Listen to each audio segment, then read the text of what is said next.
Good evening, everyone.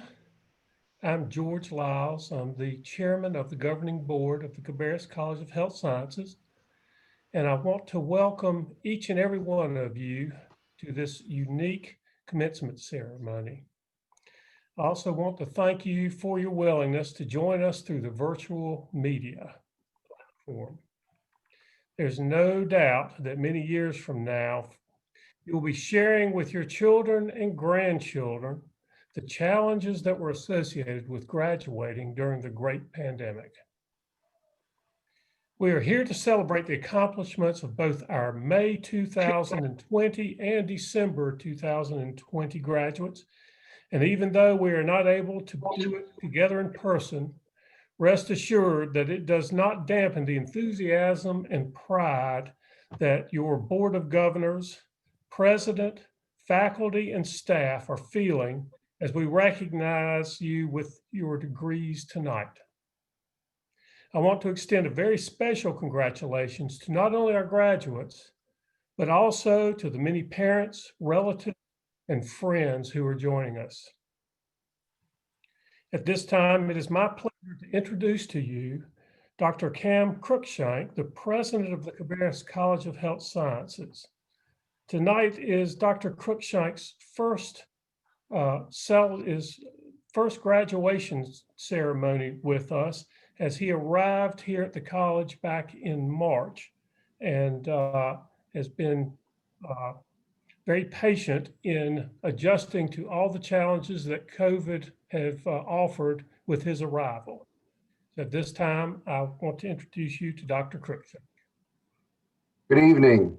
I'm Dr. Cam Cruikshank, and I'm blessed to serve as the president of Cabarrus College of Health Sciences.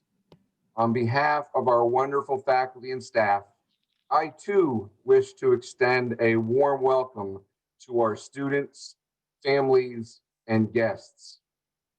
Tonight, we celebrate our 101st commencement ceremony in the 78-year history of Cabarrus College. Much has changed since that first commencement ceremony, when diplomas were awarded to 10 nursing graduates. Tonight, we are privileged to award master's, bachelor's, and associate's degrees, along with diplomas to 198 graduates in 5 healthcare disciplines. While many amazing changes have occurred at Cabarrus College throughout its history, tonight we celebrate these graduates who have successfully navigated the path of college and the challenges it can bring, especially in 2020, with the obstacles presented by COVID-19. I think I can speak for everyone here in proclaiming how pleased we are to celebrate this occasion with you and to recognize your determination, motivation, perseverance, and confidence, all of which has enabled you to reach this milestone in your life. It's now my pleasure to recognize 3 very special groups who are taking part in this occasion. The first group I would like to recognize volunteers their valuable time to help the college achieve its mission and goals. That's our governing board. I would like to thank Chairman Lyles, Vice Chairperson Dr. Kelly Probst, and Secretary Ms. Tiffany Yelton. I'd also like to thank Mr. Chris Bowe, Mr. Bob Brannon, Ms. Aurora Swain, Mr. Wally Saffrit, Dr. Pam Kane, and Dr. Paul Campbell. We would also like to welcome our 3 new members of the governing board, Dr. Trent Blackman, Jessica Castrodale, and Daryl Hinant.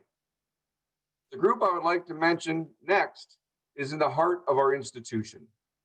It is these individuals with their unwavering commitment to educational excellence who have guided, supported, and challenged these graduates to achieve their academic goals.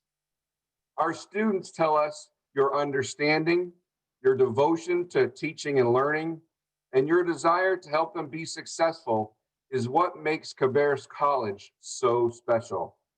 I would like to recognize and thank our provost, Dr. Peg Dr. Meg Patchett, and the members of our faculty. Lastly, I would like to thank those who support, encourage, counsel, and nurture our students throughout their academic journey.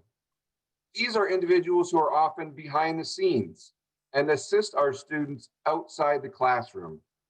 Please allow me to recognize and thank the staff members in the divisions of Student Affairs and Enrollment Management, Administrative and Financial Services, and the staff in Academic Affairs who serve in academic support roles. Graduates, it is now all about you. I can tell you from experience that you may not remember the many words that will be said here tonight, but I hope you will never forget the love and admiration being conveyed to you this day. As we go about celebrating your academic accomplishments, I encourage you to sit back, relax, and bask in the warmth of praise, congratulations, and best wishes that each of you so well deserve. And now it gives me great pleasure to introduce our 2020 Winter Commencement speaker, Dr. Derek Raghavan. Dr. Raghavan is president of the Levine Cancer Institute in Charlotte and has served in senior levels of oncology leadership, research, and practice for more than 25 years. Dr. Raghavan initially trained in medicine in Australia. He later completed a PhD at the University of London and undertook postdoctoral research at the University of Minnesota. Later, he returned to Australia and was awarded a research doctorate in medicine from the University of Sydney in 2012. While here in the United States, he has served as chair of the National Cancer Institute Clinical Investigations Review Committee, chair of the Veterans Administration Merit Review Board in Oncology, and has been a member of the FDA Oncology Drug Advisory Committee and the NCI Clinical Oncology Review Section. Dr. Raghavan has published more than 300 papers and 12 books, with areas of focus including biology and oncology. He has been a member of the editorial boards of the Journal of Clinical Oncology, Clinical Cancer Research, European Journal of Cancer, Annals of Oncology, and the Journal of Urology, among many others. He has also served on the external scientific advisory boards of 10 comprehensive cancer centers. He was selected as the Charlotte Business Journal Physician of the Year in 2013, the Sir James Wolfenson Award for Leadership in 2017. He received a Lifetime Achievement Award from Who's Who in 2018 and was the World Affairs Citizens of the Year in 2019. He also served as the chairman of the board for the Charlotte Symphony from 2018 to 2020. He is married with 2 daughters and a stepdaughter, and Dr. Raghavan reports that he plays golf poorly, but he runs 2 to 4 miles a day and has recently been elected to the board of the World Affairs Council of Charlotte. Please join me in extending a warm welcome to our 2020 Winter Commencement speaker, Dr. Derek Raghavan. Thanks very much, Mr. Cruikshank. I must say, having listened to that, I feel pretty intimidated by listening to myself, but more intimidated by the extraordinary talent that we have who are going to get awards tonight. You know, the fact that we'll be giving out a master's diploma in occupational therapy and bachelor's degrees in interdisciplinary health studies, medical imaging, nursing, and that we're awarding training degrees for medical assistants and occupational therapists and surgical techs and a whole range of people trained. It's very exciting. Katie, could you show the next slide, please? I think that one of the things that's really important, one of the things that's really important is that everybody should mute their microphone, please.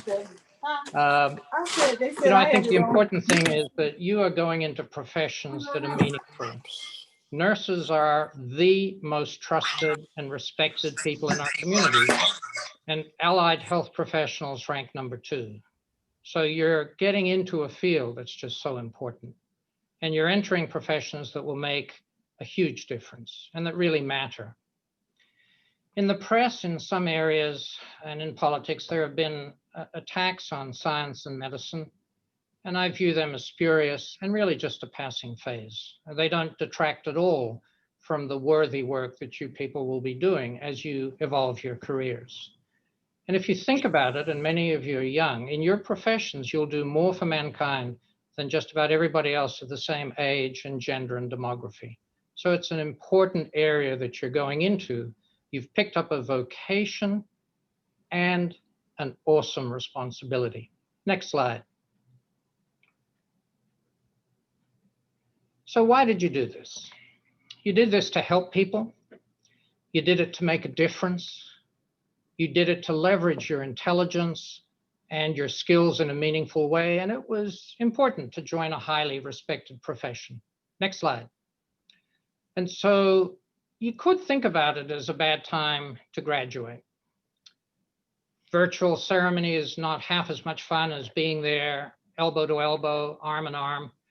It's not possible for your family to be there in large numbers to show pride. I just watched my 2 daughters graduate a few years ago, and it was huge. And everybody's depressed, and everybody's fed up and sick of COVID and sick of the world. But I think in another way, it's a really great time to be graduating, because COVID-19, while it's been a scourge, it's killed more than 1.6 million people worldwide, and it's killed 300,000 Americans. That's a terrible thing. But on the other hand, it's done one very important thing, and that is that it has refocused us in healthcare on what is important. We have watched every single day courage and dedication, particularly nurses and allied health professions. You know, I'm a physician, I take some risk, but I'm there about 1/10 of the amount of time as our nurses and our health professionals. And so you guys are taking the risk, and you are the people who are right there to provide support and help for the patients. My father-in-law died of coronavirus in Florida last August, and my wife wasn't able to get down there for obvious reasons.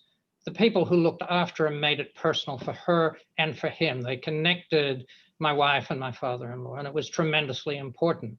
And they were showing courage and dedication in what they did. It's focused us on having a true purpose, a purpose about health, hope, and healing.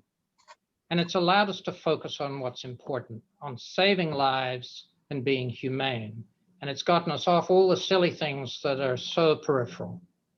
So you've graduated. So now what? Next slide. Healthcare in general, as I said, COVID has been a game changer.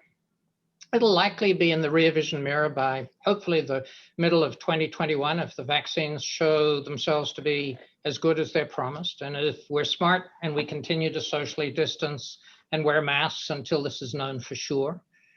There's been a big impact on the community. There's been an impact on clinicians, nurses and physicians and allied health professionals. We're dealing with burnout all the time. And there's no question that what we do routinely every day is harder. It takes more time to be safe, to educate people, to take protective action, to put on PPE. On the other hand, it's more rewarding to undertake healthcare today because people need us so desperately. And as we move and as you move into our profession, we're going to have to think about what's waiting for you. And one of the things that's going to be important is to think about the costs of healthcare and how to fix them. If you think about, for example, Mr. Lyles, who's one of the leaders of the business community in this region, Mr. Lyles has a bunch of people who work for him, and he has to pay for their health insurance and pay for the costs of what happens to them in healthcare. So it's our responsibility to take a responsible approach and not to waste his money and the money of all the people who make the community so great. Next slide, please.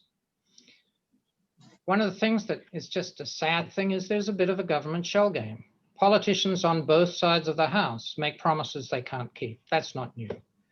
However, the US population now has expectations for healthcare. We want to be the best in the world. We spend the most amount of money. And yet, if you look at our maternal death rates around the time of pregnancy, appallingly, they're one of the highest in the world. That's awful. Our death rate from coronavirus is very, very high, and much higher than, say, Taiwan or Singapore. The reality is governments can't afford to provide the care that the population expects.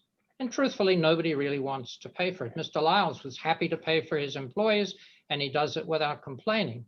But he doesn't really want to pay exorbitant bills for no good reasons. And part of the problem is there are lobbyists in Washington who lobby to keep the costs up. And we're getting to a point, and we're seeing it right now. At Carolinas Medical Center, we have negative numbers of beds available. We are now making decisions about who gets in and who can't. That's because of the overwhelming number of patients who've come to us as inpatients and the imbalance with respect to not all the health systems are sharing the load equally. And so there is going to be some rationing in this case because of just not enough resources. But if the money runs out, there'll be rationing in the future. Next slide. So how can we address it? Well, this is a really important slide. If you look at this slide, the red line shows that we spend an awful lot more money than the rest of the civilized world in older patients. Now, that's a good thing. It means that you guys value old geezers like me. But the problem is that our outcomes are not better than the rest of the world. And so that tells us that we're wasting money. We do stuff that doesn't make things better. And that's exactly my point. You guys on the front lines, nurses and allied health professionals, can be looking at what we do and making suggestions about how to do it better. At the Levine Cancer Institute, we had 100 Good Ideas campaign a couple of years ago. And the allied health professionals came up with some doozies that have saved millions and millions and millions of dollars that were being wasted. They weren't being wasted intentionally. It was by accident. We were doing things we'd always done without thinking about them. Next slide. So one of the things you are going to have to deal with is the explosion of information. You're going to have to keep up with so much, and you're going to have to figure out how to use informational technology to keep up to date. And that's where Cabarrus comes in, the college. It will keep you up to date. It will run courses that will allow you to know what's good, what isn't, what works, what doesn't, to be able to evaluate. Next slide. And the other thing that we're going to have is there's going to be a whole new approach that I'm just trying to get my arms around.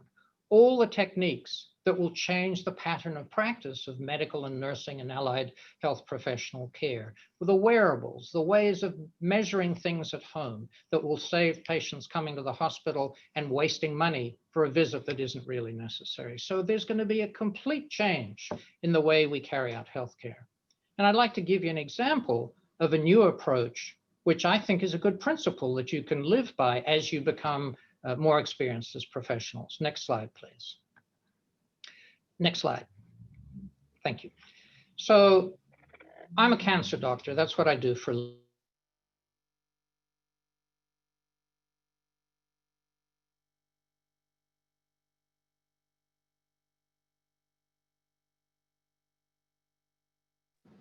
We maximize length and quality of life. We try to involve pioneering in science. It's the same story as with COVID. You know, there are brand new agents available that have come from scientific labs as quickly as possible.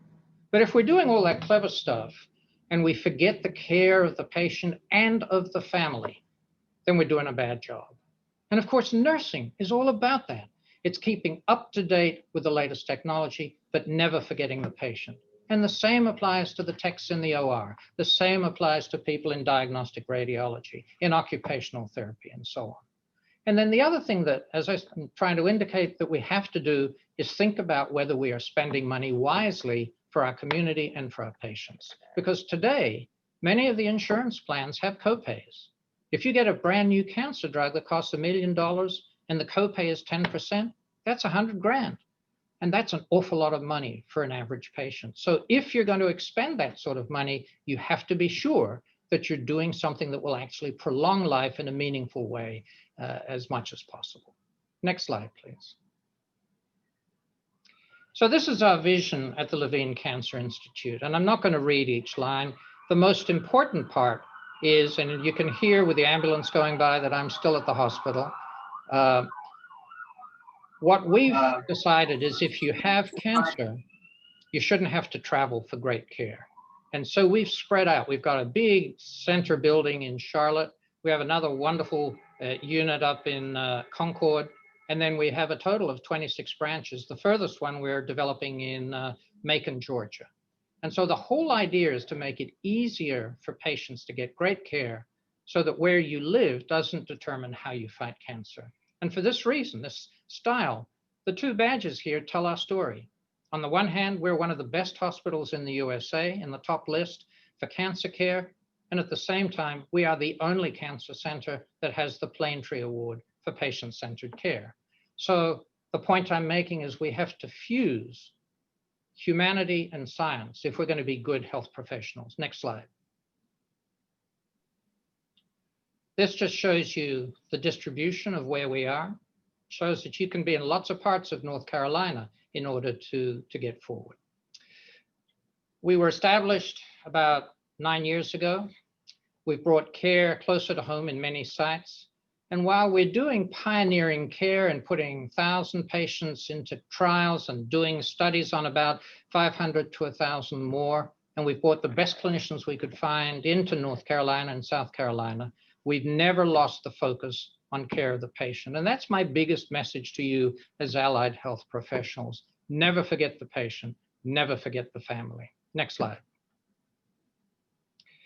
We've developed standardized approaches so that you can go into Whiteville, North Carolina, or you can go to Rock Hill, South Carolina, and get exactly the same care as you would get at our headquarters sites at Concord and in Charlotte. You can see that we have training programs. We've got a big emphasis on supportive oncology, supporting the patients, giving them good pain control, making sure that if they're cured, that we address the complications of treatment. And doing all that stuff, we've still trebled our volumes of new cases, and we've kept our patient satisfaction above 95%. And my point to you as graduates is, if you do it this way, you keep the patients happy and satisfied, but you can bring them the best medical and scientific care. Next slide. Addressing costs, we've done it exactly as I've shown you here. Being at multiple sites, they spend less money on travel. We use evidence-based medicine. Evidence-based means you know it works. You have the best treatment for any patient. We standardize it, so you don't have some guy in a little corner saying, I think I'll play around with this and see what happens. We have the best available treatment that we use in a standardized fashion, and we check by having the Oncology Pharmaceuticals Committee, which is a fusion of physicians, nurses, and pharmacists, who look at the drugs we're using and make sure they're the best available, the most cost-effective, and that they work and that they provide benefit. One of the most exciting things that we've done recently is to develop a financial toxicity tumor board. What that means is we now have a group of 30 people from different parts of the center who are always looking at people who are struggling to pay their bills. And we look at ways of reimbursing them, of cutting their costs, of improving their reimbursement from the health insurance fund. So this is tremendously important.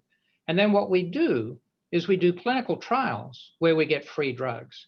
So doing clinical trials, we'll take $1 million drug and make it a free drug because the patient gets it as part of a research protocol. And that brings the costs down. And in nursing, every one of you, and in allied technologies, every one of you can be looking at ways of cutting costs to benefit our patients. Next slide. One of the other things that we have forgotten as a nation is the fact that our outcomes are much worse for Black American and Hispanic people than they are for white people. If you look at the top line, that's the survival from cancer for white college-educated men. And you then can see that the results are better for white people than Black. That's very unfair. Next slide. And so one of the things that we need to do is to bring equity to healthcare. Now, one of the biggest problems is that often if you're poor and color, or if you're poor and white and live in the boonies somewhere, you may not be able to afford to leave work to travel for healthcare. You may not be able to afford transport or a babysitter. So the picture here is of what we call the lung bus. One of my friends was rude enough to call it the Raghavan. And what that is a mobile CAT scanning unit that we use purely for people who are uninsured or underinsured. And we've published the work. We're the first center in America to do this. And what we've shown is two things. We've been able to find a bunch of early lung cancers and treated them for cure. For doing that, we obviously have allowed these patients to survive better, but we've also saved the system nearly $8 million in cost for the first 550 patients. And in truth, we've now done more than 1,100, meaning we've saved $16 million with better results than we've ever seen in that undereducated population. Let me be clear, it's not the fault of people of color. It is the resources and where they live and being able to get away from work. Next slide, please. And this is my only second example, and this shows the term of equity in care. If you look at the two curves on the right, I think you would agree that they're very, very similar. And in fact, the non-whites in our series of patients with lymphoma have done slightly better than the whites. Not a big difference, it's about 2%. But using the approach that we've taken where we support people without resources, we can demonstrate that we can get them the same survival as for wealthy white people. And doing that, if we can get other people to believe these data, we will reduce the death rate from cancer in the whole nation. Next slide. So what does all this story illustrate for you? It's not intended to be self-promotion. We know that we do our work as well as we can. The principles that I'm trying to share with you is that high quality care is essential. You have to integrate research and innovation into your clinical practice. You have to provide the best care for everyone. The Chief Executive Officer of Atrium Health, Gene Woods, believes very firmly that our approach has to be health, hope, and healing for all. Everybody who comes through the door gets the best possible care. And we provide cost-effective, value-based care, and we make sure that there's good geographical access. Next slide. Now you're at a stage where if you're ambitious, you're going to be thinking about the next steps. And I'm not going to go through this in detail, but I've been a medical leader now for 30 years, and I spent some time looking at awful leaders and the ones that I respect and I think are good. And on the left side of this slide, you can see what I think are principles of fine leadership. I haven't worked with George Liles, but I'll bet you that the way he became so successful was using these principles. Knew his stuff when he took over the business. Thinks about planning and execution, consistency, defining the expectations of his crew, clear communication. He may not personally have the time to do it, although he's been here tonight supporting this organization, and having a rational business plan. And on the right, important characteristics, the serving leader who shows humor, who has followership, people who will follow him. And on reputation, that's George Liles. And in fact, former members of his family, people would follow them because they were good, strong leaders. Planning, expertise, consistency, the ability to make a decision, and most importantly, no favoritism. Next slide. So think about those as you move forward and become charge people in your nursing departments and allied health departments. So we're done. This is an awesome responsibility. You've worked hard in the most difficult circumstances with COVID to get to where you are, and I have confidence that you'll be brilliant at your work. I congratulate you on achieving this milestone, but this is just your beginning. And what I want you to do, because it's so important, never lose your focus. Always remember why you went into the field. It was to help people.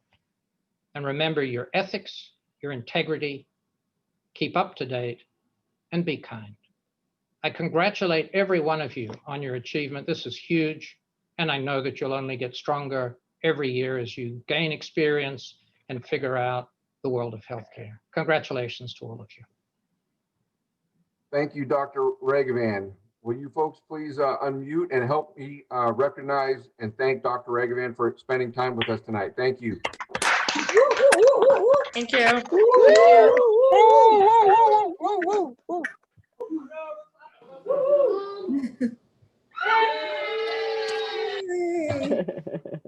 Dr. Raghavan. Raghavan, thank you so much for sharing your words of wisdom with us, for helping us to better understand some of the challenges of modern healthcare, for helping us to understand where the industry is going, and for sharing more about the Levine Cancer Institute.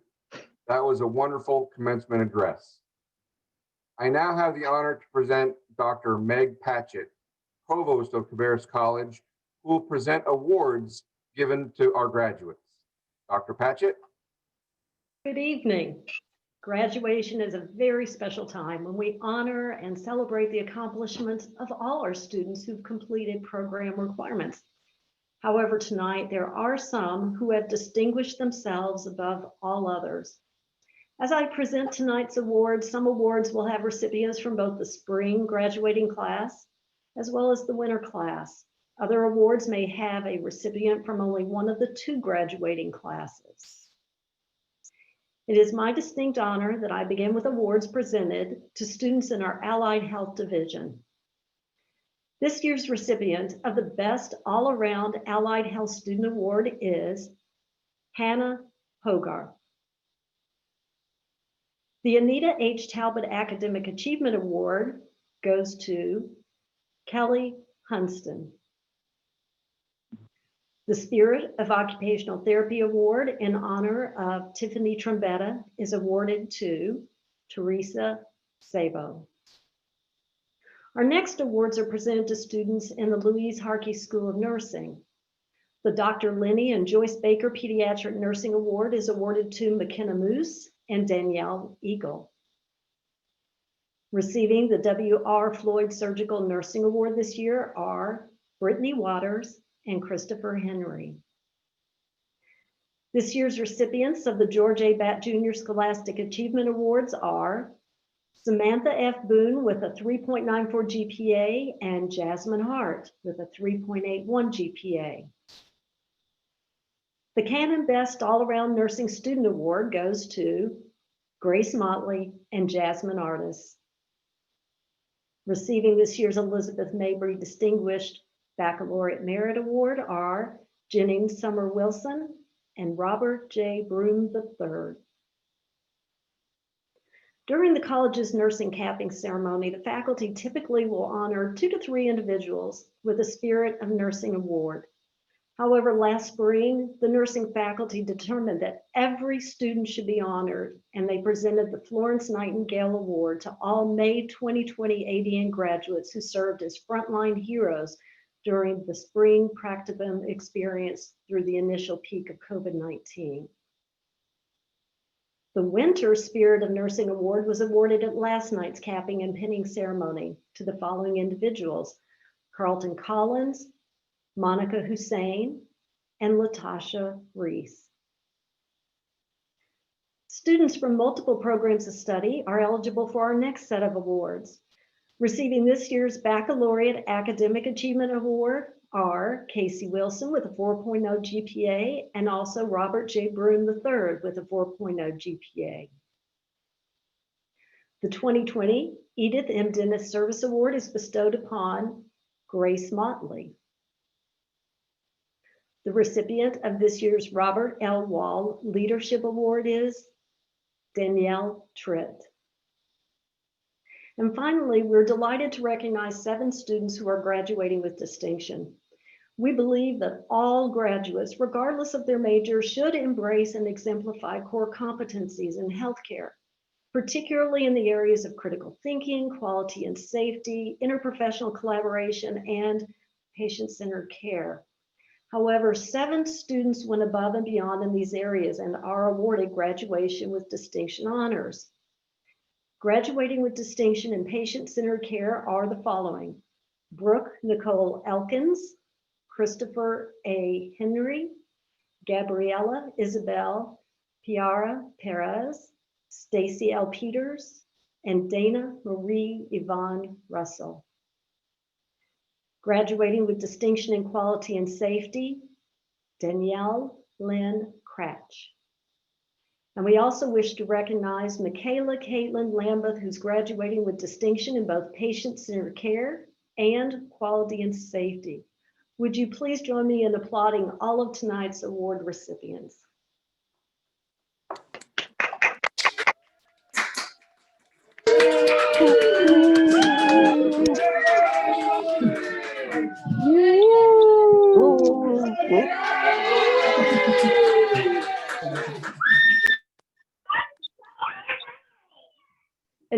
you'll be so kind as to mute your microphones again. We now come to the part of the ceremony we've all been waiting for.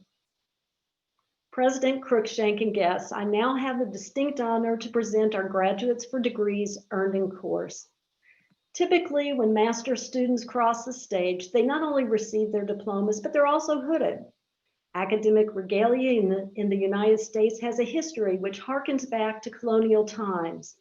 The academic attire consists of gowns, caps, and hoods. And this hood and its colors represent the type and subject of the degree earned, as well as the institution from which the degree is awarded. And it is customary that degree candidates have the hood ceremoniously placed upon them. Unfortunately, tonight, our faculty, they are unable to hood our graduates. However, we do encourage our graduates to be hooded by someone who is celebrating with them tonight. And now, our Masters in Occupational Therapy graduates. Beth Marie Brady. Deborah K. Powell Dorset. Carrie Maureen Holloway. Tatiana Karkuskaya. Dawn D. Kiker. Adam Luther. Shayna Eve Mickle. Susanna Elena Henke Muth. Mirama Lynn Musu. Lauren E. Partridge. Casey M. Perkins. Cecilia Elizabeth Quinn. Sierra Ellen Reedy. Jamie Lynn Roberts. Alexandria Candice Romero. Laura Ann Rosenberg. Teresa M. Sabo. Caitlin Blair Sapunja. Catherine Lee Weatherby. Melissa House West. And Sarah Hammer Young. It is now time to recognize our Bachelor of Science in Interdisciplinary Health Studies graduates. Taylor Raylyn Boone, summa cum laude. Laura B. Ferguson, magna cum laude. Jessica Lee Harris. Christy L. Heggie, magna cum laude.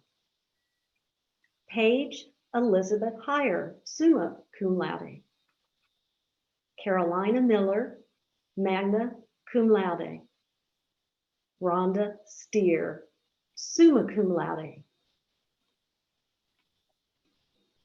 I now wish to recognize the Bachelor of Science in Medical Imaging graduates. Meredith B. Ballard, summa cum laude. Shannon B. Baer, summa cum laude. Amanda Lee Bravo, magna cum laude. Pamela A. Hessian, summa cum laude. Jeffrey Hicks, summa cum laude. Courtney P. Hyman, cum laude. Brandy Dawn LaFew Larson, summa cum laude. Erica Casey McFall, summa cum laude. Courtney D. McGee, summa cum laude. Brittany Ann Opasenge, summa cum laude. Dana Marie Yvonne Russell, summa cum laude. James C. Strelowski, summa cum laude. And Danielle Marie Settle, summa cum laude. Our next group of students are the Bachelor of Science in Nursing graduates. Sandra Allen Anthony, magna cum laude.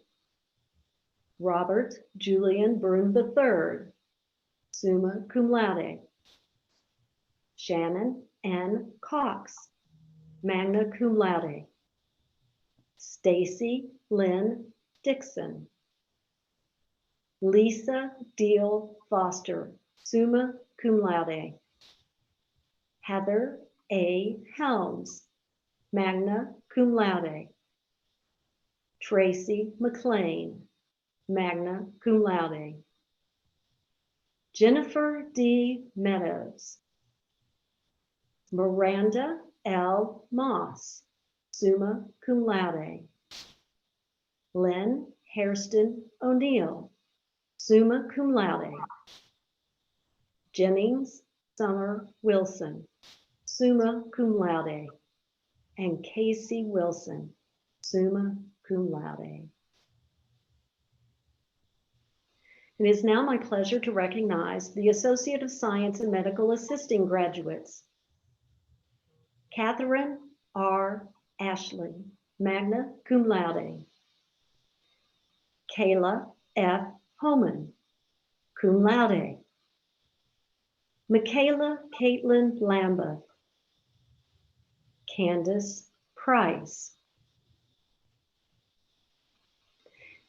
It is now time to recognize our Associate of Science in Nursing graduates. Jasmine Arnetta Artis. Hillary Nicole Atkinson. Hector Luis Ayala, Jr. Jathmiel Nicole Barley. Marion K. Bennett.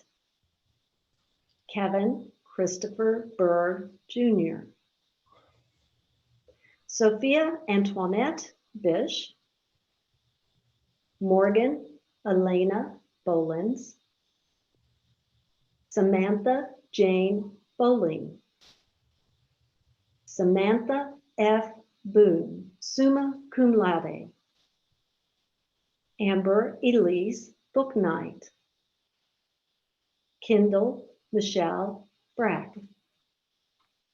Jessica Brown. Tamika L. Brown. Kelly Lynn Brunshock, magna cum laude. Chelsea Lewis Berkey. Doris Alexis Bush. Gabrielle Elizabeth Carter, cum laude. Travis Chumley. Kyla Rain Clement. Carlton Jared Collins. Haley Corbali. Devin Harpany. Mackenzie Lynn Kreider. Brittany Diaz. Haley Mans Dorton. Michaela L. Eagle. Danielle Nicole Eagle, magna cum laude. Amanda Eberhard. Yeah. Shaylee Brooke Elwood. Hannah Marie Etheridge. Jamie Lee Carroll Ferguson. Tevis Elijah Ferguson. Maya Alexandria Garner. Danielle Morgan Way to Geffen. go, Maya. Carissa Galata. Jacqueline E. Winter.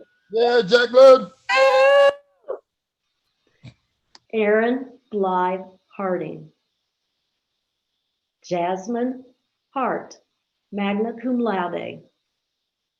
That's my niece. Yeah, yeah, yeah. Kaylee Christine Hartman.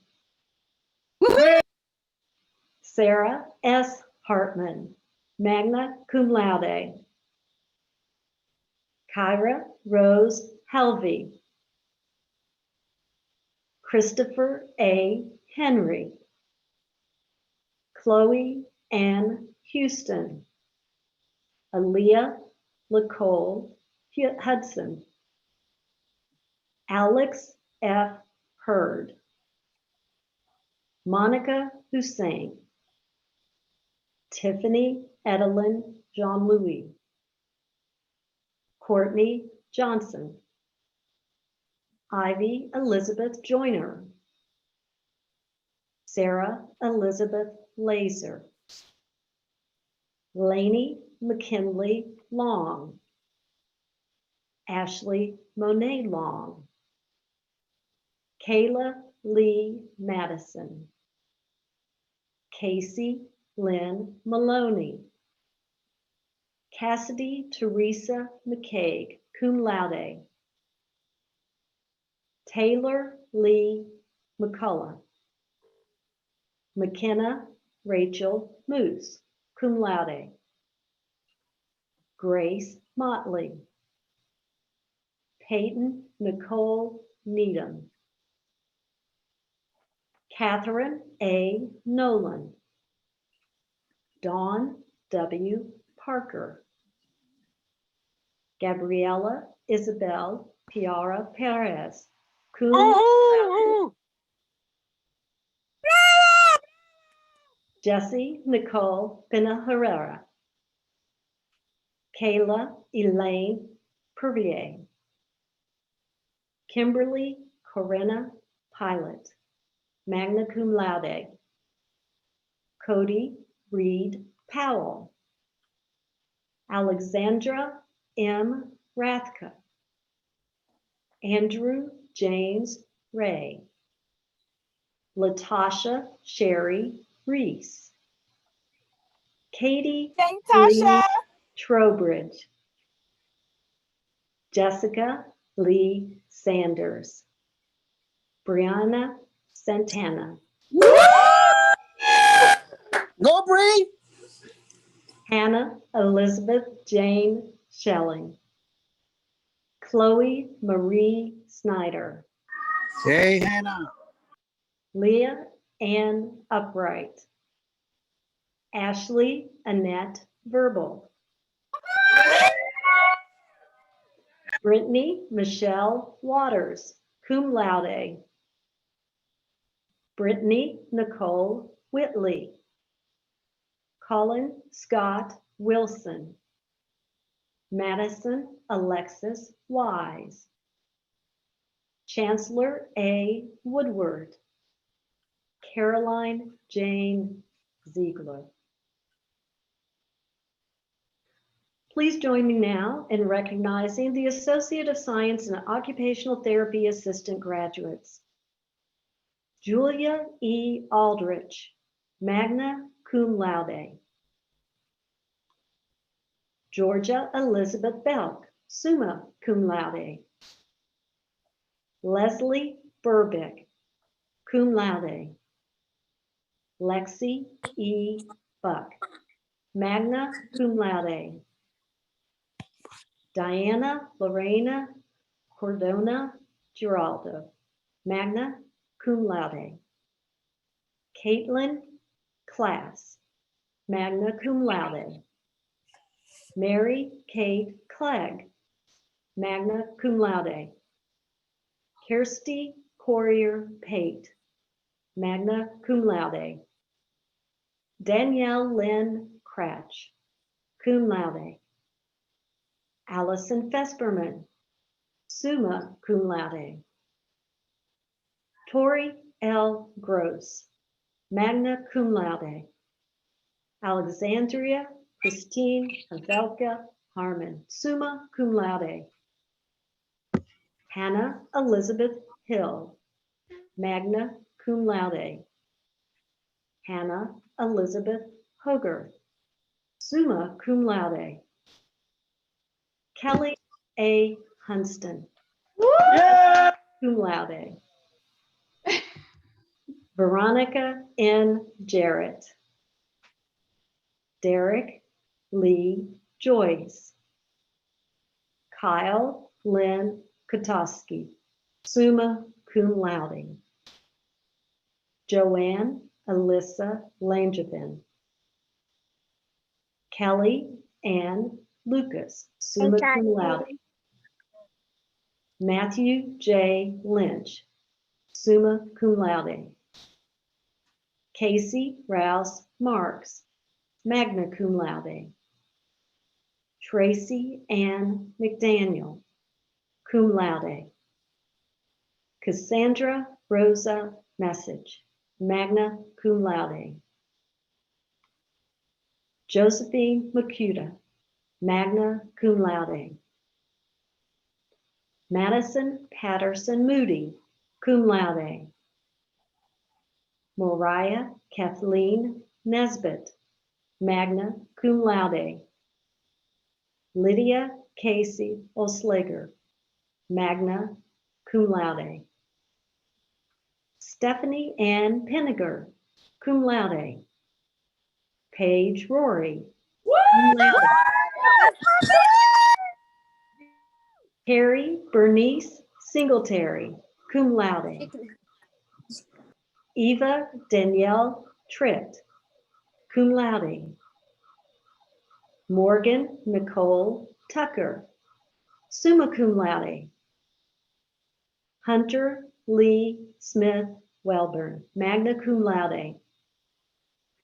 Erin Joan Wallanen, magna cum laude. We now recognize the Associate of Science and Surgical Technology graduates. Morgan Cropper, summa cum laude. Michaela Renee Hill, summa cum laude.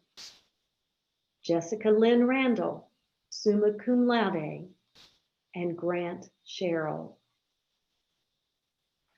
I now wish to congratulate the Medical Assistant Diploma graduates. Raina L. Alami Idrisi, magna cum laude. Alicia M. Joseph, Alicia. Lauren Rose Kirby, summa cum laude. Miriam Musa. Kendra Elise Nash.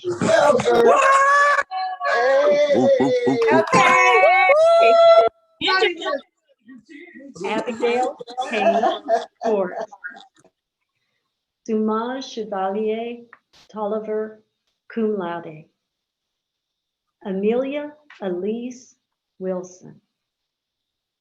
And finally, join me in recognizing the Surgical Technology Diploma graduates. Lindsay Lee Black, Christian Taylor Burgesser, Lisa S. DiCasio, magna cum laude. Brooke Nicole Elkins, summa cum laude. Robert Quinn Herrick, magna cum laude. Alyssa N. Monroe, Lindsay Rose Norito, Stacy L. Peters, magna cum laude. Cameron Alexis Sinclair, cum laude. And Annie L. Tosley, cum laude. I now turn the podium back over to President Cruikshank.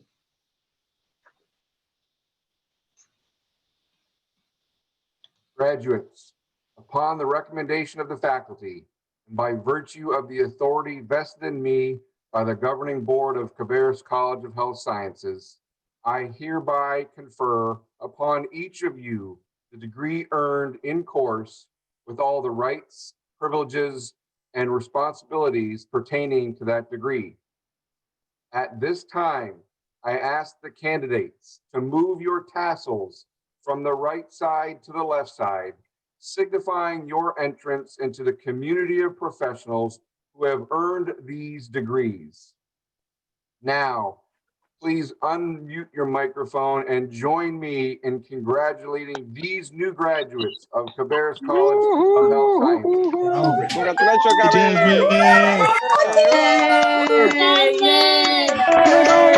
Cabarrus. Congratulations. Yeah. Congratulations, Congratulations, Gabby. Gabby. Gang, gang, 2020 gang, gang. Congratulations. Let's go. DSIHS. Check the gunner, gang, gang. Yeah, go 10. Go 10. Congratulations. Thank you, everyone. Thank you so much. Congratulations to all of our graduates. Before I invite Chairman Lyles back to the microphone, to all the graduates, I hope you've enjoyed the celebration of your success. I encourage you to hold fast to the dreams you have realized tonight, since your dreams yet to come. Not only do you have the education needed to be successful, but you also have the determination, motivation, perseverance, and confidence, those attributes that got you here tonight. My warmest and best wishes go with each of you as you set out to achieve your next life goal. Congratulations, graduates. Chairman Lyles? Well, thank you very much. I want to reiterate the congratulations to each and every one of you. I know you've worked hard for this and it's well deserved. So we've honored many women and men tonight with degrees earned in their courses. In honoring them, so too have they honored us with their hard work and devotion to our college and the health professions which they will be entering into. Before we leave, there's still one other very special group that needs to be honored.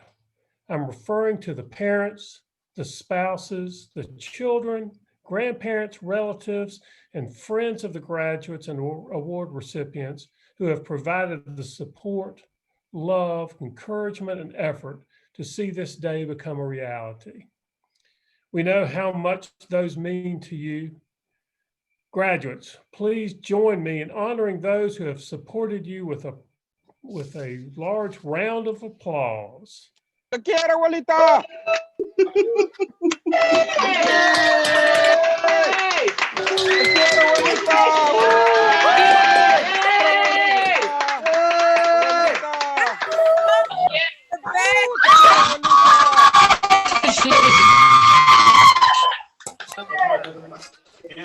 Grandma. Viva la huehue. All right, 1, 2, 3, everybody.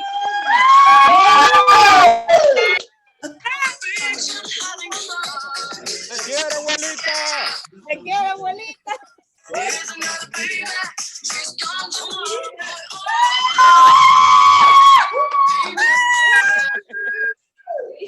All right, very good and well done. Thank y'all. In closing, I want to once again congratulate the graduates and award recipients on their accomplishments and wish each of you much success as you enter into your roles as healthcare professionals. I appreciate everyone joining us for this celebration tonight, and I want to wish all of you a safe and joyful holiday season. Thank you for being with us. Congratulations and good night. Viva la Santa, viva Gaby, abuelita, te quiero.